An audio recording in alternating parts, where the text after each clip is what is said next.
mais uma reunião científica. Tá? Hoje, o assunto a ser tratado é trabalho em turno e noturno. Tá? Nós vamos contar com o apoio do Dr. Guilherme Murta, da doutora Lívia. Tá? Então, nós vamos fazer em duas partes. A primeira parte até 10h30, que o Dr. Guilherme começa, e a segunda parte, depois do coffee break, é a doutora Lívia. Tá bom? Dr. Guilherme, médico do trabalho pela ANANT, professor do curso de pós-graduação de Medicina do Trabalho, da Federal, e diretor científico da PANT. Tá? Dr. Guilherme, tenha boa tarde.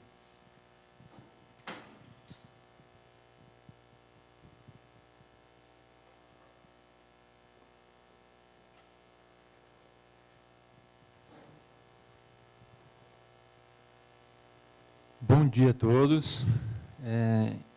Agradeço muito aos corajosos que vieram.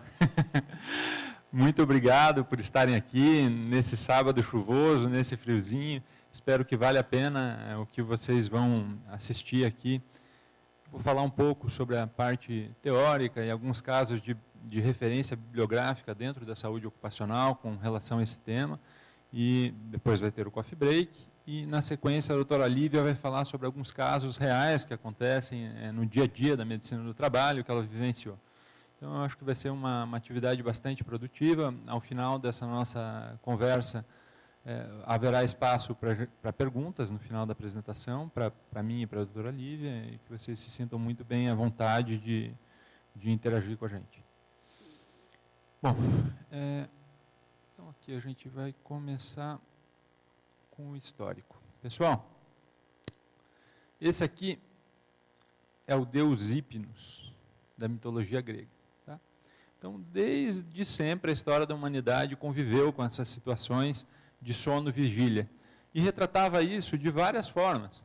Antigamente era com essa maneira relacionada à religião deles, de que tinha toda uma explicação, que o deus da noite e o deus da escuridão se casaram e tiveram o deus Hipnos, que povoava a mente das pessoas enquanto dormiam. No judaísmo também, o sono ele guarda uma outra característica interessante, que é possível ver até de maneira meio instintiva. Quando a pessoa está dormindo, num sono muito profundo, vocês já cutucaram alguém assim, e falaram assim, está tudo bem com você? Parece que a pessoa se aproxima daquele estado realmente da morte. Né?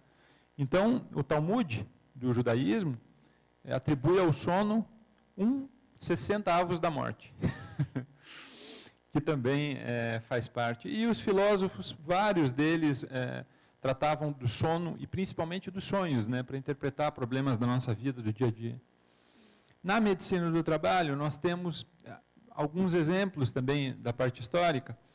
Quando o Gregório Avicena, ou George Bauer, no livro a respeito de trabalho com minerais, falava da extração dos metais que aconteciam em ambientes de montanha ou ambientes subterrâneos, onde existia só escuridão, e isso desequilibrava o sono desses profissionais. Então, ele já tinha essa percepção de que a luz, a claridade, afeta também a qualidade do sono. E o Ramazzini, quando ele tratava dos padeiros, ele falava que essa profissão trabalhava durante a noite. E até hoje, se a gente for em alguma padaria, aí a gente vai ver que os padeiros levantam muito cedo e trabalham durante a noite, realmente. E isso tinha interferência durante as atividades do dia. E o estudo científico mais cartesiano? Bom, ele começa com o Hans Berger, quando ele colocou o aparelho de eletroencefalograma tanto na vigília quanto no sono, para ver e observar que existiam padrões bastante marcantes de diferença nessas duas fases. O Kleitman, em 1938, além do eletroencefalograma, ele colocou mais aparelhos para estudar o estado do sono, que é um aparelho para verificar a movimentação ocular, aparelhos para verificar a movimentação de tórax, de abdômen, frequência respiratória e frequência cardíaca. E, graças a todos esses aparelhos, é que foi introduzido uma polissonografia primitiva. Né? Aqui é que começou o estudo polissonográfico, que definiu entre 5 a 6 ciclos REM e não REM. Então, esse aqui é o pai da medicina do sono, tá? Nathaniel Kleitman. O que significa REM? Rapid Eye Movements. Quando estamos nessa fase, o olho ele mexe de uma maneira muito rápida e marcante. E daí é que é determinado essa divisão de REM e não REM, lá em 1957. Mas ele ganhou impulso clínico, esse estudo do sono, quando foi descoberto, em 65, a síndrome de hipopneia obstrutiva do sono, dada a prevalência da população.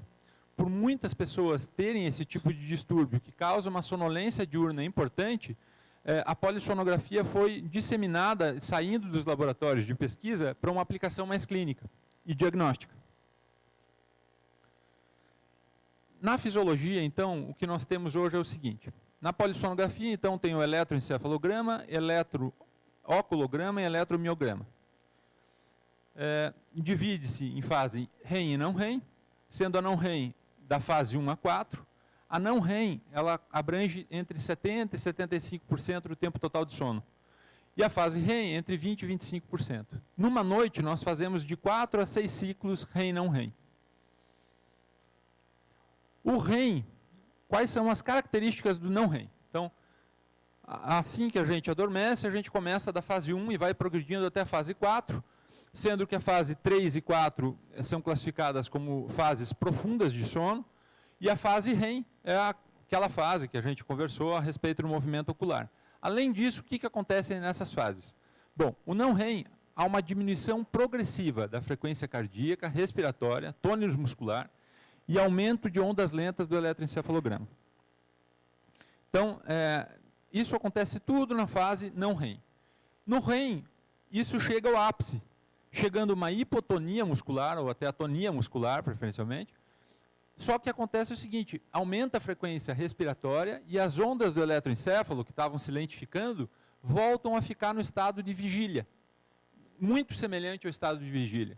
Por isso que o sono REM também é chamado de sono paradoxal, porque o corpo ele está no estado máximo de relaxamento, enquanto a cabeça, o eletroencefalograma, ele aponta uma mente ativa, como em estado de vigília. E aqui é que acontecem os sonhos, na fase REM.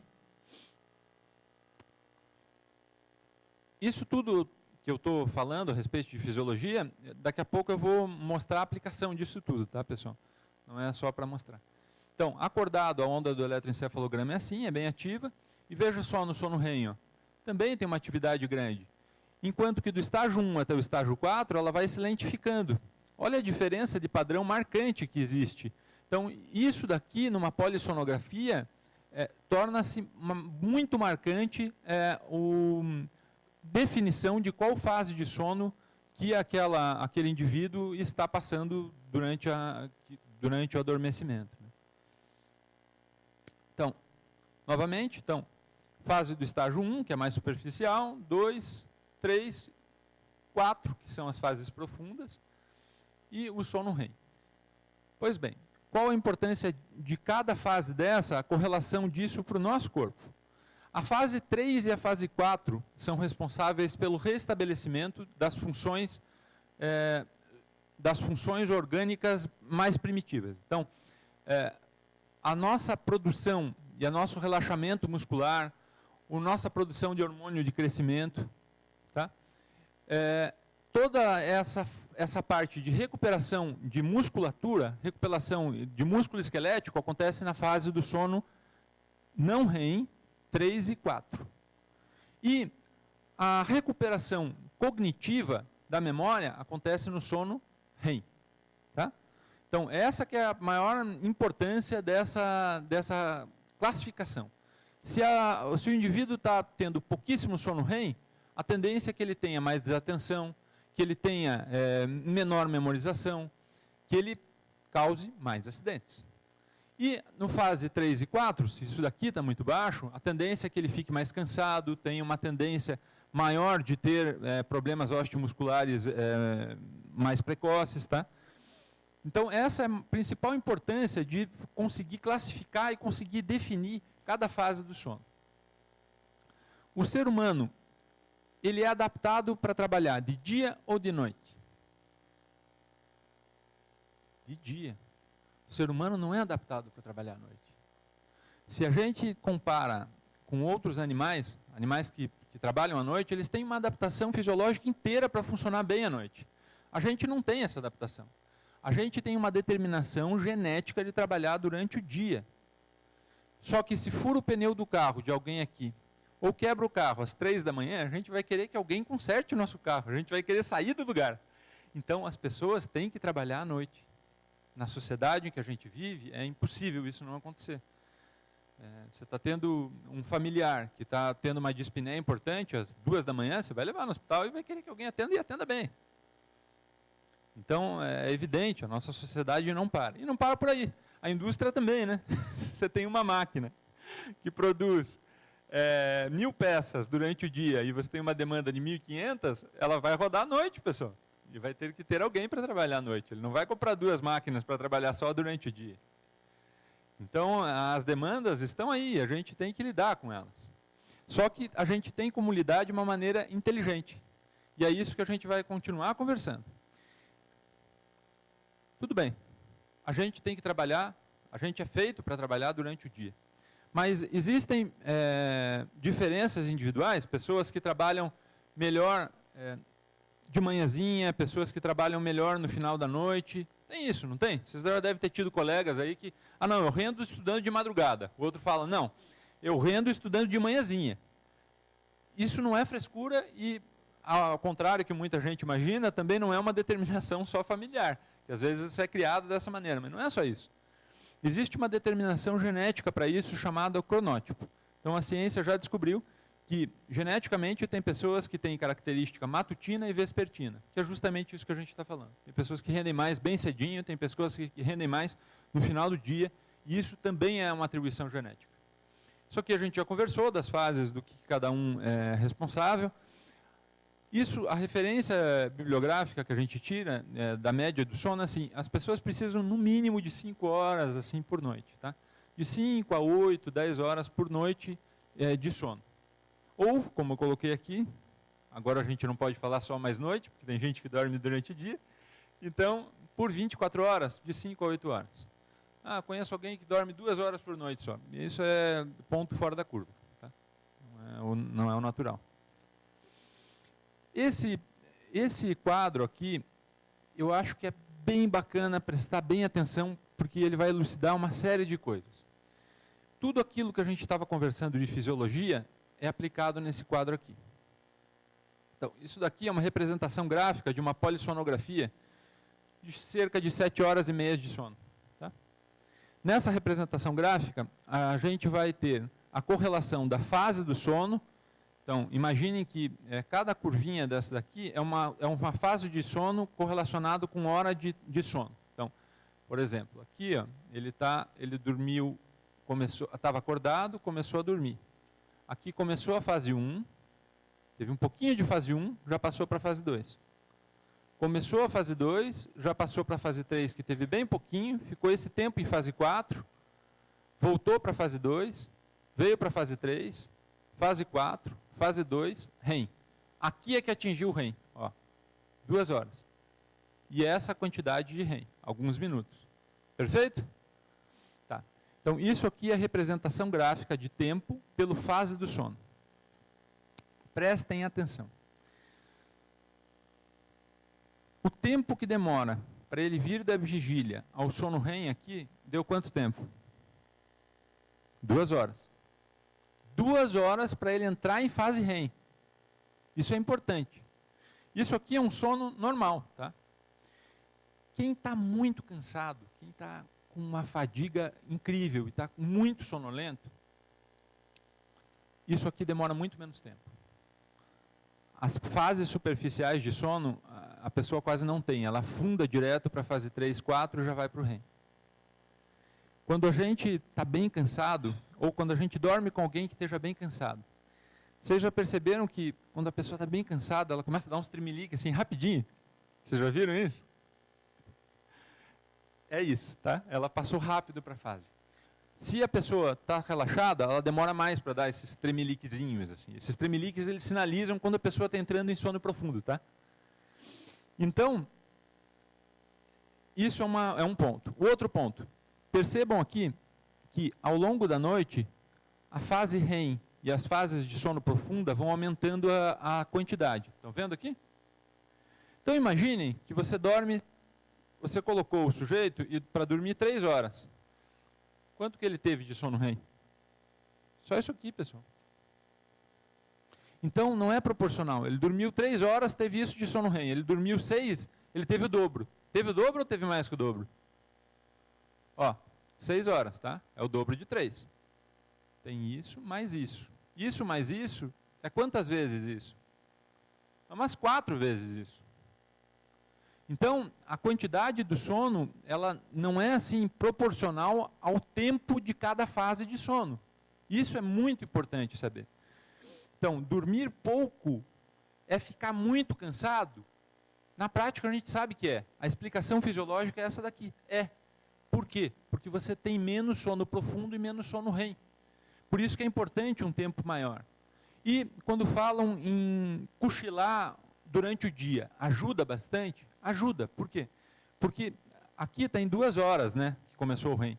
Mas a gente faz até um ciclo inteiro de sono, que é da fase 1 até o sono REM, 90 minutos mais ou menos. Então, se você dormir 1h30, você já acorda mais descansado.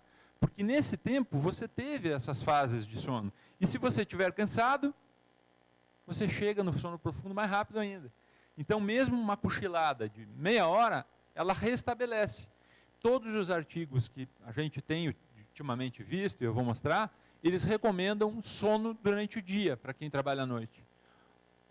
E sono durante a noite para quem trabalha à noite. Você tem um intervalo de 1 hora. Se você conseguir dormir meia hora nesse intervalo de 1 hora, vai te ajudar durante o teu trabalho noturno. Por quê?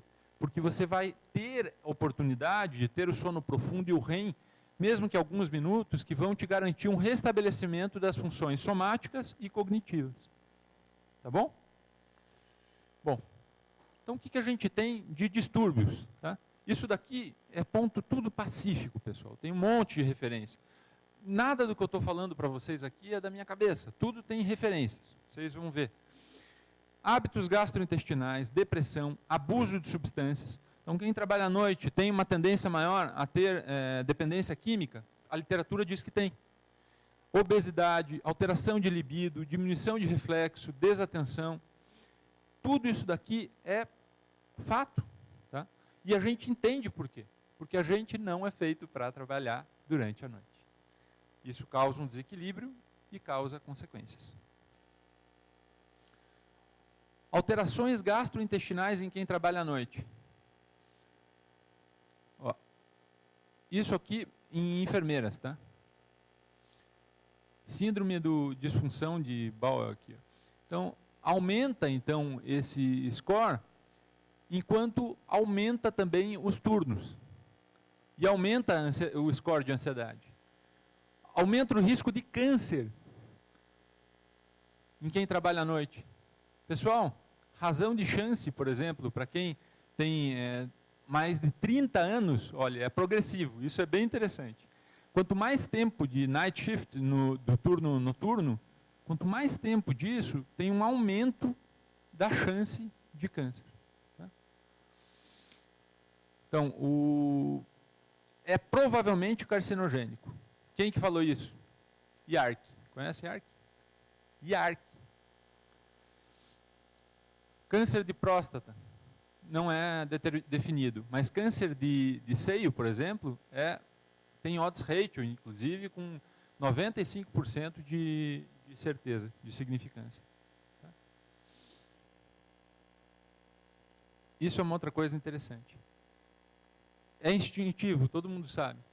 Se você trabalha à noite, durante o dia, você dorme. Se você dorme durante o dia, você está dormindo numa fase em que todo mundo está fazendo atividades sociais. Então, você tem perda de atividade familiar. Então, aqui é um comparativo em pessoas. Então, o pretinho é com insônia ou excesso de sono. Tá? Excesso de sono por quê? Porque a pessoa, às vezes, trabalha à noite, durante o dia não dorme muito bem e tem excesso de sono. Tá? Sono diurno ou sonolência, mesmo durante as atividades laborais. Então, aqui é um comparativo em quem tem isso e quem não tem insônia. De quem trabalha durante o dia, e de quem trabalha durante a noite, e de quem trabalha com turnos rotativos. Tá? Turnos alternantes. Turnos alternantes. Um dia trabalha à noite, o outro dia a escala dele é de dia, outro dia de noite. Turnos alternantes é ainda pior. Tá? Por que é pior? Provavelmente porque quem trabalha em turnos só noturnos, ele, com o passar do tempo, ele organiza as suas atividades para aquela realidade que ele está vivendo. E quem tem turnos alternantes tem mais dificuldade de organizar isso. Então tem uma perda de vida familiar, tá? Bem importante, bem importante. E quem faz turnos do nosso trabalho, nas atividades laborais? Então, pessoas que trabalham com vigilância, segurança, preparação de comida, quase 50%, transporte, serviços médicos, serviços pessoais, prestador de serviço pessoal, técnico de cuidado à saúde, produção e vendas. Tá? Então, esses são os que têm mais. Olha, que é muito marcante, principalmente nesses dois segmentos. Então, a parte de preparação de comida, a gente falou agora do padeiro, do Ramazzini, continua, né? Uma das principais, e serviços de segurança. Serviço de segurança passa de 50% quem trabalha à noite. Essa aqui é uma classificação que saiu ano passado, a atualização dela. É da Academia Americana de Distúrbios de Sono, de Medicina do Sono. Tá? Ela divide em 6 tipos de distúrbio de sono. Antes, a classificação anterior era de 2011, dividia em 7 tipos. Então, aqui diminuiu um deles. Então, divide em insônias, distúrbios respiratórios relacionados à obstrução de vias aéreas, hipersonias, aqui cortou porque eu coloquei o símbolo deles aqui.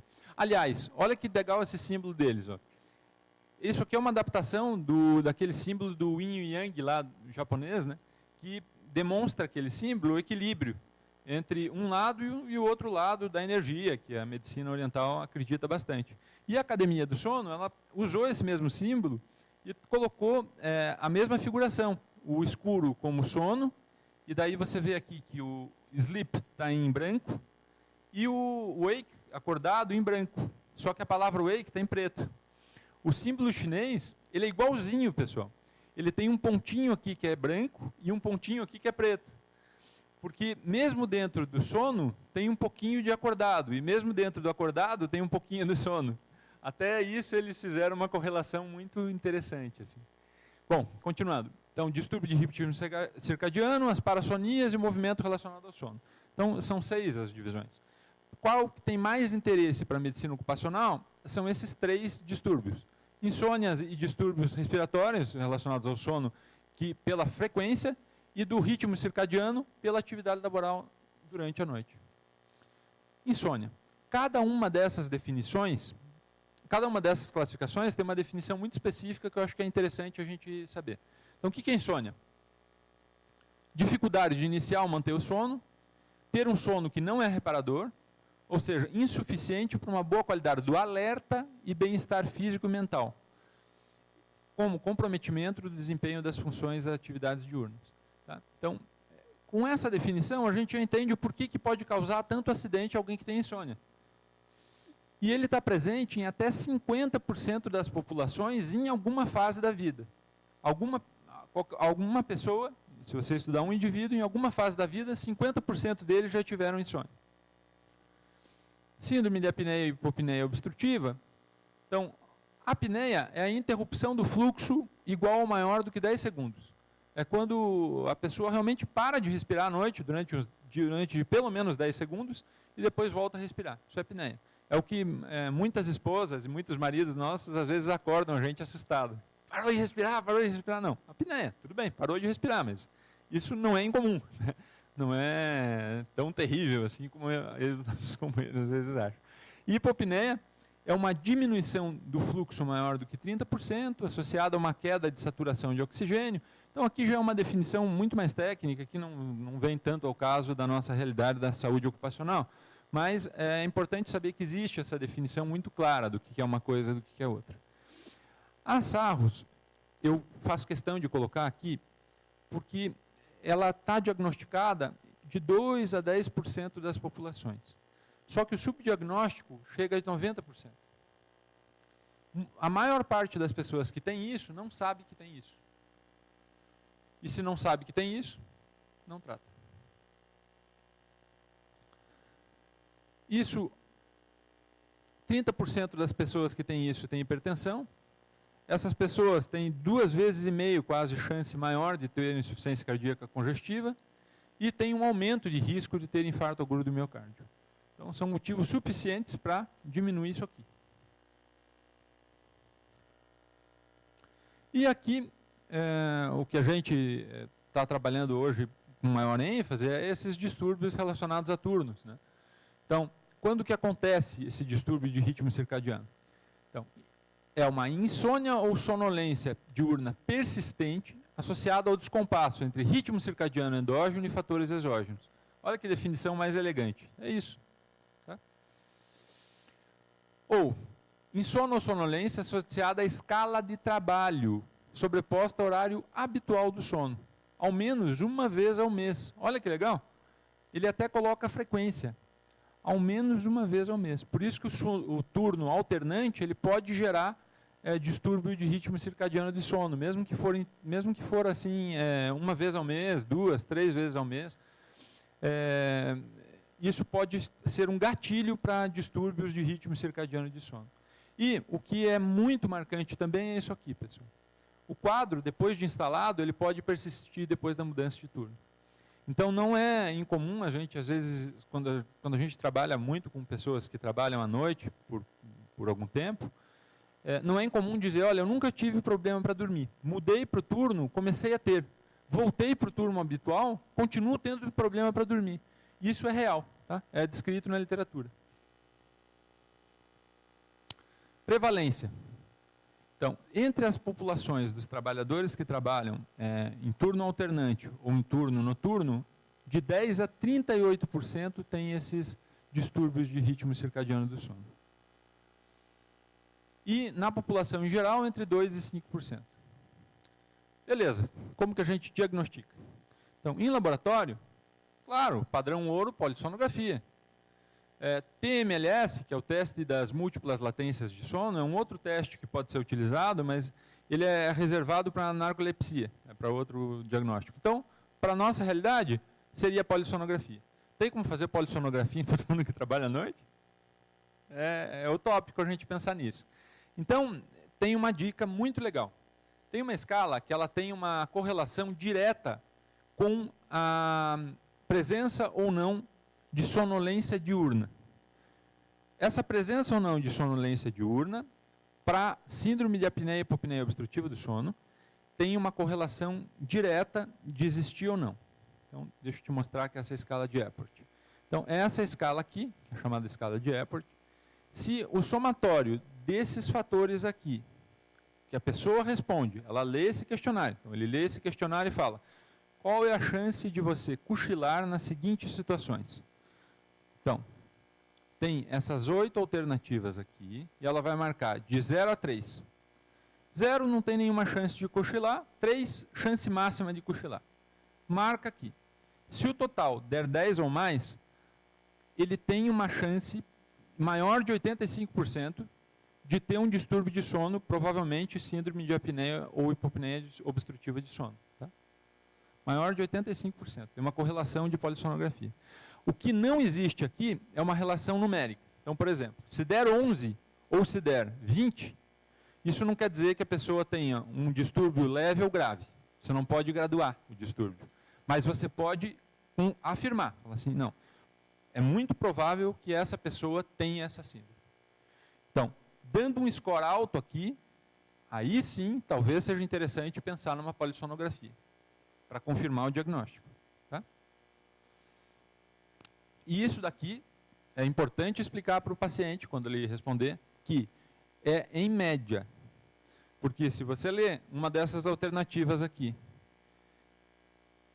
sentado e lendo, depois do almoço de uma feijoada de sábado, é evidente que você vai ter um score diferente do que você falar, olha, sentado e lendo na média. Então é isso que é importante dizer, na média. Como que é isso aqui? Não é na pior nem na melhor situação, na média. Então essa é a maneira correta. Isso aqui é legal e recomendo que seja feito sempre quando vocês trabalharem com motoristas. Isso é sempre muito bacana, isso como padrão, de repente, colocar essa escala. Com quem trabalha durante a noite também, acho que seria muito interessante colocar isso como padrão. E em trabalho em altura, espaço confinado, isso tudo vale a pena, pessoal. Tá? É um score importante para esse tipo de trabalhador. Porque a gente viu que um distúrbio de sono pode aumentar a chance de acidente, pode aumentar outras coisas que a gente já vai mostrar aqui. Então, guardem bem essa tabela e utilizem ela. Tá? Muito bem, o que mais? Então, diminui o reflexo, atenção, aquela monte de outras situações que a gente já colocou. Trabalho em turno. Isso é uma outra coisa bem interessante que é paradoxal. Coexistência entre sonolência e insônia. Então, quando a gente tratar com pacientes e com funcionários que trabalham à noite, que têm distúrbio de sono, não é raro a gente encontrar eles bocejando durante a consulta. Mas, ué, você não está dormindo bem? Não. Mas você tem sono? Tenho, mas não consigo dormir.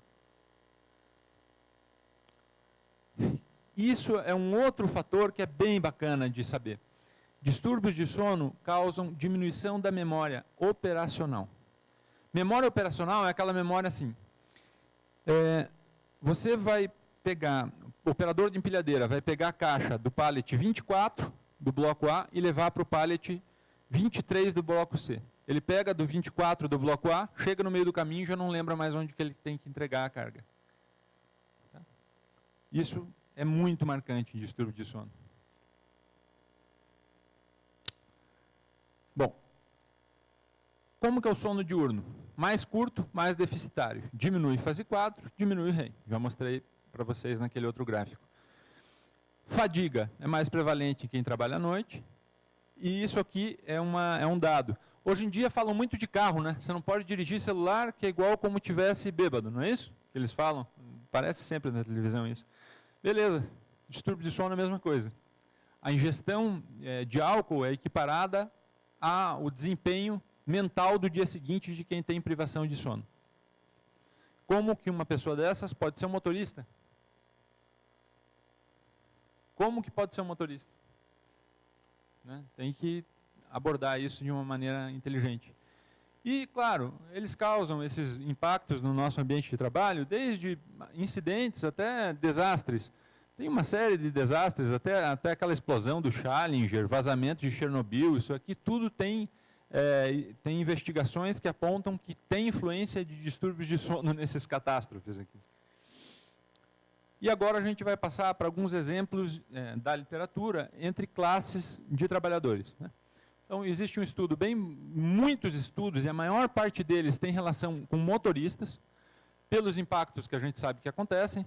Um motorista que dorme na estrada, tomba o ônibus e mata dezenas de pessoas, ele e terceiros, então tem estudos muito fortes nisso, que tem essa relação evidente entre acidente e sonolência, índice de mortalidade semelhante a quem ingeriu álcool. Então, mais uma vez aparecendo essa correlação. Fatores de risco para esses acidentes: turnos irregulares, noturnos e mais de um emprego. Então, isso aqui é um fator que aqui no nosso país a gente tem de uma maneira muito marcante. As pessoas, para terem uma condição de vida melhor, se esforçam e têm, às vezes, vários empregos concomitantes. Então, ele tem até, às vezes a empresa faz a parte dela, de deixar horários reservados para dormir, só que nesse horário o funcionário acaba trabalhando, fazendo algum bico, alguma coisa, e não adianta tanto.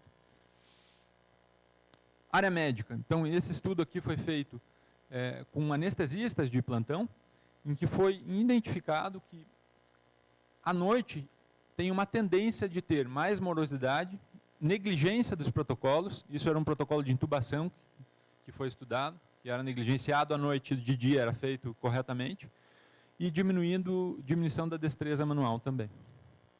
Em indústrias, esse aqui foi um trabalho feito no Japão, por quase 3.000 trabalhadores de indústrias manufatureiras.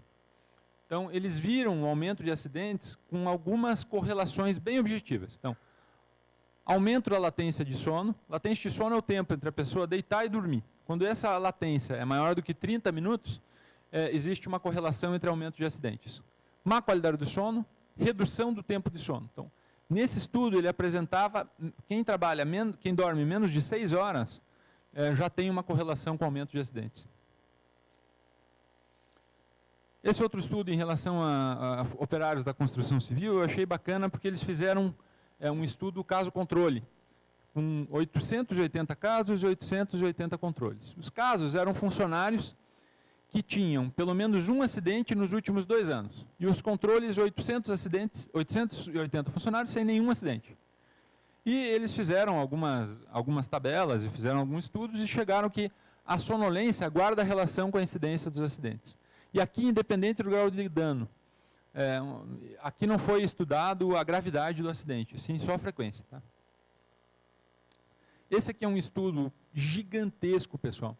Eles partiram de 18 mil pessoas, 18 mil segurados, mais ou menos, fizeram uma triagem para chegar ao grupo que eles iriam estudar, então chegaram a quase 6.600 pessoas e acompanharam ela por 4 anos. Durante 4 anos, elas acompanharam com exame físico, com anamnese e com controle, e por esse acompanhamento, eles chegaram numa razão de chance de 4,56, que a insônia é fator de risco para invalideza. É um estudo norueguês esse. Tá? Bom, eu acho que com esses dados que a gente passou até agora, sobram argumentos para a gente enfrentar esse problema. Concorda? É uma realidade, não é? Só que é fácil de não enxergar. Acontece num turno que a maioria está dormindo e a gente tem que abrir os olhos para isso, pessoal.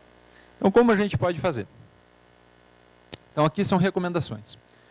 Atividade física regular. Tirar do turno, noturno ou do alternante, se for possível. Claro, para muitos funcionários isso não é factível, como a gente falou até agora. 3. Abordagem individual do paciente, com uma recomendação terapêutica para cada caso. E alguns fatores de ambiente de trabalho e domésticos a serem regulados. Então, eles se baseiam, esses três, em outros 3 objetivos. Aumentar a duração do sono, aumentar o alerta durante o trabalho e alinhamento do ritmo circadiano. Então, esses são os 3 objetivos que devem ser perseguidos quando se quer melhorar os distúrbios do sono. Cada um deles tem medidas muito específicas. Então, aumentar a duração do sono, melhorar a higiene do sono. É a primeira medida. Melhorar a higiene do sono é a pessoa, quando for dormir no ambiente escuro. Quando sair do trabalho, por exemplo, sai durante o dia do trabalho, coloca um óculos escuro e vai para casa no ambiente mais escuro possível. Por quê? O escuro, ele ativa o nosso núcleo supraquiasmático a liberar uma substância chamada melatonina. A melatonina, ela começa a indução do sono. E isso é uma característica fisiológica nossa. Então, a gente tem que estimular o nosso corpo a produzir essa melatonina, e a maneira que é eficaz para fazer isso é o escuro. À noite, tem telefone tocando, tem gente chegando em casa às 2 da manhã para visitar. Normalmente não tem, mas de dia tem. E como uma pessoa vai conseguir dormir bem, dormir um tempo razoável à noite, se durante o dia os hábitos são diferentes? Então, a família inteira tem que estar entendendo que aquele período, para essa pessoa que vai dormir durante o dia, tem que ser equivalente com a noite. Então, tem que saber que, avisar os conhecidos, tudo, que durante o dia, reservar um período específico para visitarem, não qualquer hora. As crianças na casa têm que também colaborar. O telefone tira do gancho. Então, isso é fazer uma higiene do sono adequada. O ambiente tem que estar adequado para aquela pessoa conseguir ter condições de dormir melhor durante o dia. Porque se deixar sem regras, é muito improvável que ela consiga ter um sono contínuo. E se não tiver sono contínuo, o que acontece com aquele nosso gráfico? Ele quebra. Então, você não consegue ter aquelas fases aprofundando o sono REM e o sono profundo ao longo das horas de sono. Se ele dorme 1 hora, acorda, dorme 1 hora, acorda, dorme mais 1 hora, acorda, ele não vai ter sono REM, ele não vai ter sono profundo quase. Ele vai ter pouco. É evidente o porquê que ele vai ter dificuldades. Então, a primeira medida, higiene do sono. Medicação hipnótica e melatonina, eu prefiro tratar daqui a pouquinho. Tá? Aumentar o alerta. Sonecas. Então, é aquilo que eu falei. Durante o turno que ele esteja trabalhando na empresa, se for possível reservar um tempo para ele dormir, é muito positivo. Porque ele vai restabelecer um pouco do REM, com o REM, e um pouco com fase 3 e 4. Estimulantes e medicações que aumentam o alerta, também vou falar daqui a pouco. E alinhamento circadiano, aquilo que eu falei para vocês. Então, luz muito forte durante o trabalho, isso é uma outra coisa importante. Não é só em casa que tem que ter uma escuridão, silêncio e condições para dormir. No trabalho também tem que ter luz forte, para o corpo ter isso muito marcado, o que é uma coisa e o que é outra. Para o nosso corpo não se confundir que o horário de trabalho é o horário de dormir. Então, luz muito forte, melatonina, também já vou falar, e evitar a luz forte da manhã, que é aquilo que a gente conversou agora há pouco. Isso daqui já vai aumentar o alerta e já vai aumentar a duração do sono. Então, o alinhamento circadiano, ele acaba atuando nessas duas primeiras, também nos dois primeiros focos. Metas. Melhorar o alerta durante a noite, para diminuir acidentes, para melhorar também essa qualidade de vida dele, facilitar o sono diurno e minimizar esses efeitos colaterais de trabalhar num turno que não é o apropriado para não é o mais apropriado para a nossa genética, né? Intervenção circadiana, a gente já conversou sobre tudo isso daqui. Manejo. Então, o manejo, a gente vai focar em duas coisas nesse manejo. Então, focar na insônia ou no excesso de sono durante o dia, que é aquilo que a gente conversou também agora há pouco. Eu vou só passar aqui. Para excesso de sonolência, tem sido utilizada duas medicações, que lá nos Estados Unidos é aprovado pelo FDA até em relação a isso, que é a modafilina e a armodafilina. Tá? Esse modafilina aqui no Brasil tem até ele tem disponível aqui no Brasil. Aqui. Isso aqui é muito, muito interessante. Melatonina a gente produz, então, como eu falei, no núcleo supraquiasmático, quando acontece o escuro. Existe melatonina via oral? Existe. No Brasil não tem disponível essa apresentação nas farmácias. É possível importar, tá?